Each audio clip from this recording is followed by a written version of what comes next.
my name is Dhananjay Khade and you are watching my YouTube channel English Developers. Now we are going to learn about one of the 6th standard topic 3.2 the magic herb.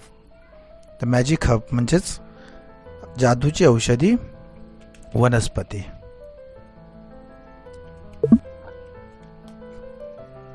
The magic herb म्हणजेच जादूची औषधी वनस्पती. Knock, it is the sound. Means टॉक असा आवाज बघा, दरवाजा ठोठावल्यानंतर होणारा आवाज. नॉक नॉक नॉक मीन्स ठॉक ठॉक ठॉक. Someone was knocking on the door of the inn. Inn म्हणजे खानावळ. बघा इथे चित्र दिसतंय खानावळचं. त्या पद्धतीने जसे आता हॉटेल असतात तसे पूर्वी खानावळ होती, इन होते. म्हणजे बघा त्या खानावळीचा दरवाजा कोणीतरी ठोठावत होते. It was already getting dark outside. Dark म्हणजे अंधार आणि आउटसाइड म्हणजे बाहेर. बाहेर यापूर्वीच अंधार पडायला सुरुवात झाली होती. Who is there the innkeeper call from within. म्हणजे आतमध्ये असणारा जो इनकीपर होता, इनकीपर म्हणजे त्या इनचा मालक, त्या खानावळीचा मालक होता, तो आतूनच उत्तर देतो बघा कोण आहे. खानावळीचा मालक आतून ओरडला. I am a poor tired merchant. Merchant म्हणजे व्यापारी. बघा हा व्यापारी आहे. बघा मर्चंट म्हणजे व्यापारी. मी एक गरीब थकला भागलेला व्यापारी आहे. आय वॉन्ट टू स्पेंड म्हणजे घालवणे, द नाईट रात्र, ॲट द इन. मला आजची रात्र खानावळीत घालवायची आहे. सेड द मॅन आउटसाइड म्हणजे बा तो बाहेर असलेला माणूस, जो बा बाहेर त्या इनच्या बाहेर असणारा माणूस त्याला बोलला, त्या इनकीपरला बोलला की मला आजची रात्र खानावळीत घालवायची आहे. The innkeeper was not please. Please म्हणजे बा त्याला आनंद झाला नाही. आनंद बा वॉज नॉट म्हणजे झाला नाही आनंद बा. Please to hear that the man was poor. तो माणूस गरीब आहे हे ऐकून त्या खानावळ मालकाला फारसे बरे वाटले नाही किंवा तो आनंदित झाला नाही. But all the same he open the door and brought him inside. परंतु तरीही त्याने दरवाजा उघडला आणि त्याला आत घेतले. The merchant was simple garment and carry only a simple cloth bag on his back. त्या व्यापाऱ्याने साधे कपडे घातले होते आणि आपल्या पाठीवर फक्त एक साधी कापडाची थैली घेतली होती किंवा आणली होती. I have spent a long tiring day at the market. मी बाजारात कंटाळवाणा किंवा दमछाक करणारा दिवस घालवला आहे. I don't have the energy to walk back to my village. माझ्याकडे किंवा माझ्यामध्ये माझ्या गावाला चालत परत जाण्याची ताकद राहिलेली नाही. प्लीज कृपा करून prepare a simple dinner for me, request the merchant. त्या कृपया माझ्याकरता एक साधे रात्रीचे जेवण तयार करा, त्या व्यापाऱ्याने विनंती केली. Then the innkeeper just nodded. Nodded म्हणजे होकार किंवा नकारार्थी मान हलवणे. बघा होकारार्थी मान हलवा, nodded and went back to the kitchen. त्या खानावळवाल्याने फक्त मान डोलवली, होकारार्थी मान डोलवली आणि तो परत स्वयंपाकघरात गेला. Then bah oh it is also sound. What's the point in serving such beggarly customers. छे, अशा भिकारड्या ग्राहकाला जेवण देण्यात काय अर्थ आहे. He call himself a merchant. तो स्वतःला व्यापारी म्हणवतो. But look at his clothes. परंतु त्याच्या कपड्याकडे पहा. Look at his bag. त्याच्या थैलीकडे पहा. His shoes are all worn out. म्हणजे त्याचे जोडे सुद्धा किंवा चपला सुद्धा किंवा बूट सुद्धा हे शूज आहेत ते पूर्ण फाटलेले आहेत. He has to carry his merchandise himself.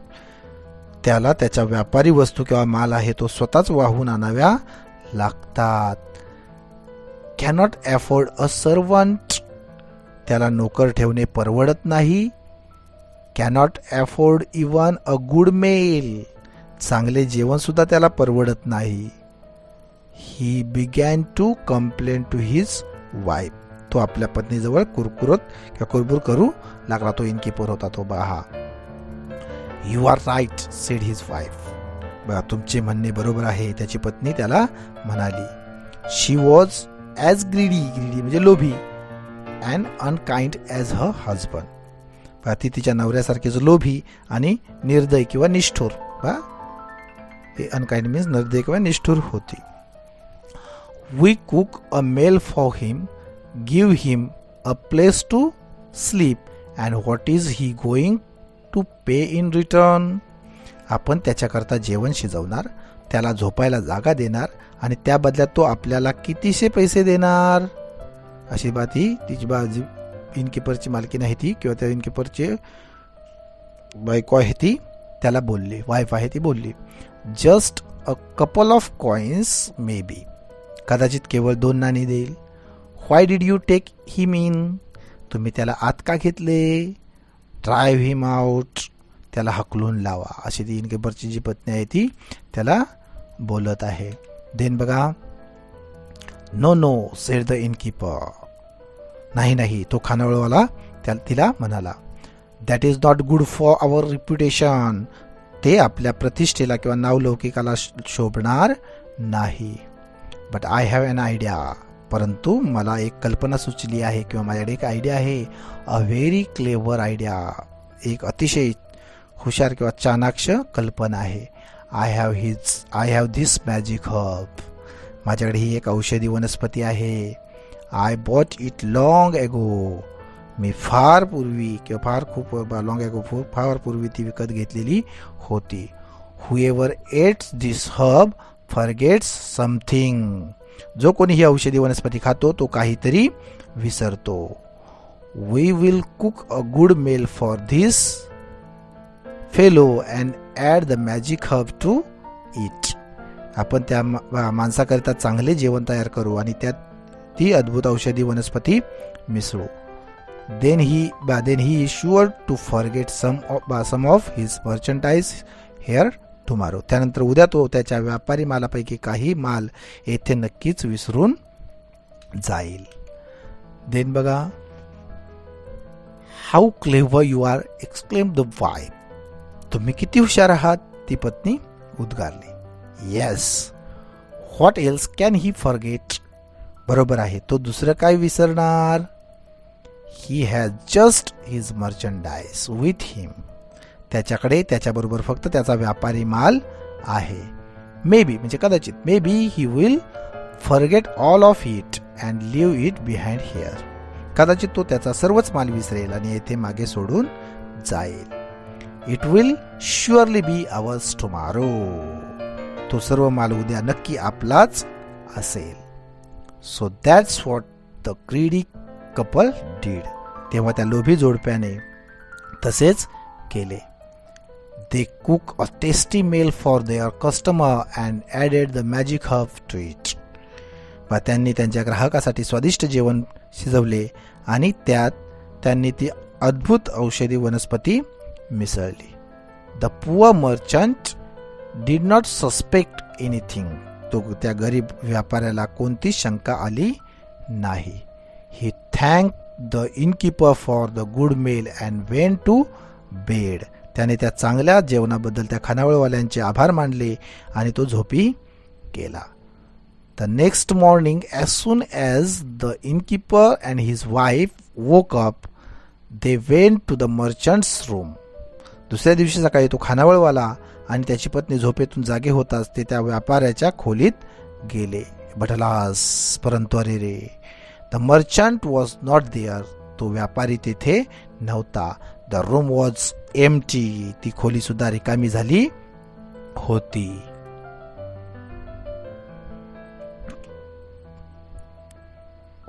What's this, there is no one here. हे काय, इथे कोणीच नाही. And where is the bag of merchandise, that's too is gone. आणि ती व्यापारी मालाची थैली कोठे आहे, ती सुद्धा गेली किंवा नाहीशी झाली. Let's check. आता आपण तपासूया. The magic of the herb is quite strong. त्या औषधी वनस्पतीची जादू फारच प्रभावी आहे किंवा परिणामकारक आहे. He must have forgotten something. तो काहीतरी नक्कीच विसरला असला पाहिजे. He must have left something behind. तो काहीतरी मागे सोडून गेला असला पाहिजे. The innkeeper search in every nook and the corner of the room. But he couldn't find anything. त्या खानावळवाल्याने त्या खोलीच्या प्रत्येक कानाकोपऱ्यात शोधले, परंतु त्याला काहीच सापडू शकले नाही. How come he forgot nothing? तो काहीच विसरला नाही, असे कसे झाले? I can believe it, said he. माझा तर यावर विश्वासच बसत नाही, असं तो इनकीपर म्हणाला. Suddenly the wife slap himself on the forehead. एकाएकी त्या पत्नीने आपल्या कपाळावर हात मारून घ्यायला सुरुवात केली. We were so foolish. आपण किती मूर्ख आहोत किंवा किती मूर्ख होतो. He has certainly forgotten something. तो नक्कीच काहीतरी विसरला आहे. He has forgot to pay us. म्हणजे बा तो आपल्याला पैसे द्यायलाच विसरला आहे. The innkeeper never use the magic herb again. त्या खानावळवाल्याने ती जादूची औषधी वनस्पती पुन्हा केव्हाच वापरली नाही. It is a tale of a Japanese folk tale. म्हणजे एक जपानी लोककथा ही एक आहे. आता आपण याचे बघा अशा प्रकारे तो त्याने नंतर मॅजिक हब पुन्हा कधीच वापरली नाही, अशा प्रकारची ही एक स्टोरी आहे. आता आपण याचे क्वेश्चन आणि आन्सर बघूया. बघा pointers. First question number 1, answer the following questions. First is who was knocking on the door of the in. म्हणजे त्या इनच्या त्या खानावळीच्या दरवाजावरती कोण नॉक करत होतं? तर answer is the poor merchant was knocking on the door of the inn. Second question, why was the innkeeper not please. त्या innkeeper तो please म्हणजे आनंदी का झाला नाही, खुश का झाला नाही? Answer, the innkeeper was not please because the merchant look beggarly and poor. Third question, what did the merchant request. त्या मर्चंटने काय रिक्वेस्ट केली? Answer, the merchant request the innkeeper to prepare a simple dinner for him. Question number 4, why did the innkeeper not drive to merchant away? Answer is, the innkeeper did not drive the merchant away because it was not good for their reputation. Question number 5, what was the speciality of the magic herb? Answer is, the speciality of magic herb was that whoever ate that herb would forget something.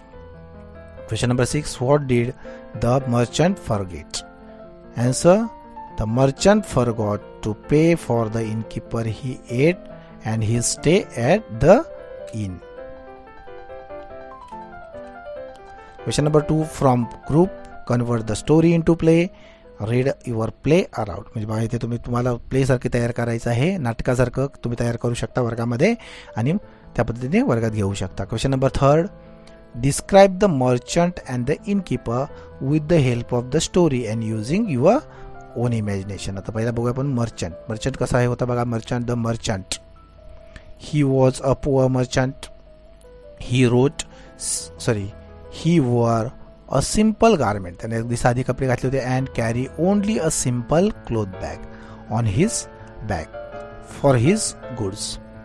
He himself carry his load of goods because he could not afford to keep a servant. He could not afford a good meal because he earned little money. The merchant was tired and had no energy to walk back to his village, so he had come to that inn for rest and a simple meal. This is the information about the merchant. Now come to the second, the innkeeper. Innkeepers विषय कशी माहिती होती तर the innkeeper was very greedy. तो लोभी होता बघा. He was unkind too. He added the magic herb to the merchant's meal to make him forget his merchandise in his inn. The plan fail because the merchant did not forget anything there except the payment of his mail and his stay at the inn. The innkeeper learned his lesson and never used the magic herb again. Now question number 4. Question number 4, the K. This is the sound आहे K in the knock. या knock शब्दामध्ये हा नॉकचा पहिला जो के आहे याचा उच्चार होत नाही आहे बघा. नॉक इथून एन पासून सुरू होतं. नॉक इज सायलेंट लेटर, त्याला सायलेंट लेटर असं बोलतात, ज्याचा उच्चार होत नाही. इट इज नॉट प्रोनाऊन्स, त्याचा प्रोनाऊन होत नाही म्हणजे उच्चार होत नाही. Write to others word with a silent K चे असणारे अजून 2 शब्द लिहू शकता. Underline the silent letter in the following words. बघा के चे अजून कोणते होऊ शकतात बघा, जसे शब्द आहेत बघा. के चे बघा नो आहे, के आणि ओ डब्ल्यू बा, त्याच्यामध्ये बघा के चे उच्चार होत नसलेले शब्द बघा, जसं के एन ओ आणि डब्ल्यू, याच्यामध्ये सुद्धा बघा के चा उच्चार होत नाही. नंतर दुसरा शब्द आहे बघा, दुसरा शब्द आहे के एन डबल ई, याचा उच्चार होतो नी. नी म्हणजे याच्यामध्ये सुद्धा के चा उच्चार होत नाही असं आहे बघा. त्याच्यानंतर आपण बघूया underline the silent letter in the following words. पुढे बघा राईट आहे, हा दुसरा राईट आहे, नंतर रिस्ट आहे, नंतर पाम आहे, नंतर स्कूल आहे, सीझर आहे, पिक्चर आहे, लिसन आहे, राईम आहे आणि आवर आहे. आता याच्यामध्ये आपण बघूया कोणते शब्द सायलेंट लेटर आहेत म्हणजे ज्याचा उच्चार होत नाही. जसं बघा आन्सर जर बघितलं तर पहिल्या राईटमध्ये डब्ल्यू आहे, दुसऱ्या राईटमध्ये जी आहे, तिसऱ्या रिस्टमध्ये डब्ल्यू आहे, नंतर चौथा आहे जो पाम आहे त्या पाममध्ये यल शब्द आहे, नंतर पाचवा स्कूल आहे, स्कूलमध्ये बघा एच शब्द आहे सायलेंट लेटर, सहाव्यामध्ये सीझरमध्ये सी आहे, त्याच्यानंतर पिक्चरमध्ये टी आहे, त्याच्यानंतर आठव्या शब्दात बघा लिसनमध्ये टी आहे, नंतर 9वा आहे त्या राईममध्ये एच आहे आणि 10वा आवरमध्ये एच हे शब्द सायलेंट लेटर आहेत. आता हे बघूया बघा इथे काय आहे. Don't say paddy 1D is silent means by paddy असं बोलू नका, डबल ड बोलायचं नाही का, तर त्याच्यामध्ये एक सायलेंट लेटर आहे. Don't say B2 the other B2T is silent and the watch catch.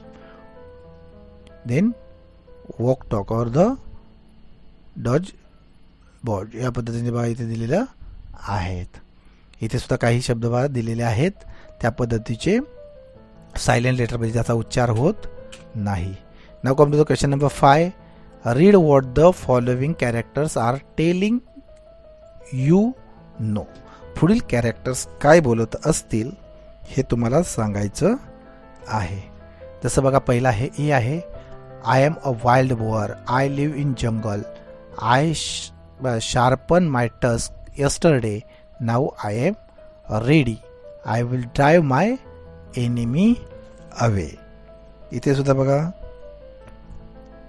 त्याच्यानंतर बघा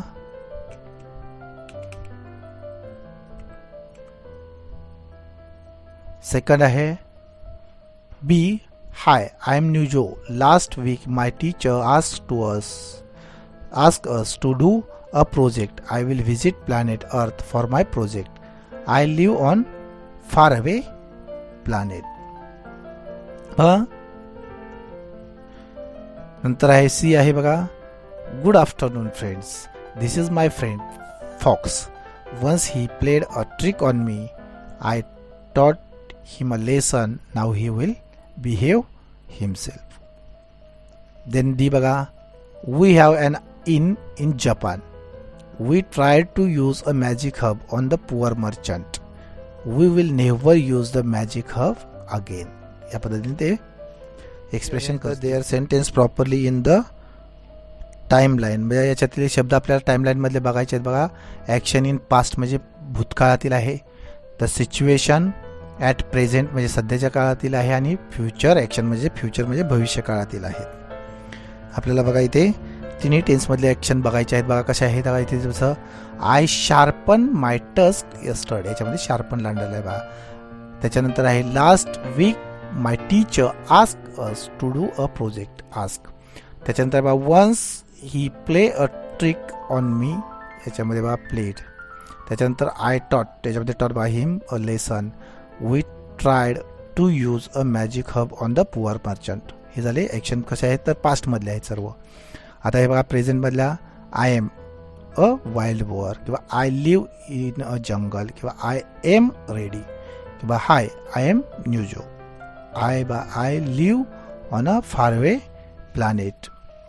किंवा पुढे आहे बघा, good afternoon friends, this is my friend fox. Is आहे बघा. त्याच्यानंतर we have and in Japan have. हे झाले प्रेझेंट टेन्समधले. आता फ्युचर टेन्समधले बघा, आय विल ड्राईव्ह आहे बघा, my enemy away.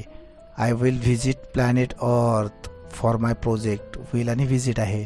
Now the will behave, now he will behave himself. We will never use the magic herb again. या पद्धतीचं दिलेलं आहे. आता language about the learning about language. Tense, a past tense, present tense and future tense. Note verbs in the sentence in the 3 columns. In the past column, they have different from sharpen, ask, played, taught, tried. In the future column, the verbs have will before them. The different from of verbs that show the time of the action are called tense or tenses. Guess the present tense of the thought and the past tense of is, have and live. लक्षात ठेवा, क्रियापदे बघा कसे दिले. तर past या स्तंभात भूतकाळी जसं शार्पन, आस्क, प्लेड, टॉट, ट्रायड अशी वेगवेगळी रूपे आहेत. फ्युचर या स्तंभात क्रियापदाच्या पूर्वी विल हे सहाय्यकारी क्रियापद आहे. एखाद्या कृतीची वेळ दर्शवणाऱ्या क्रियापदाच्या विविध रूपांना टेन्स किंवा काळ असे म्हणतात. टॉटचे वर्तमानकाळी रूप टीच आहे. तर इज, हॅव आणि लिव्ह या क्रियापदांची भूतकाळी अनुक्रमे रूपे वॉच, हॅड आणि लिव्ह अशी आहेत.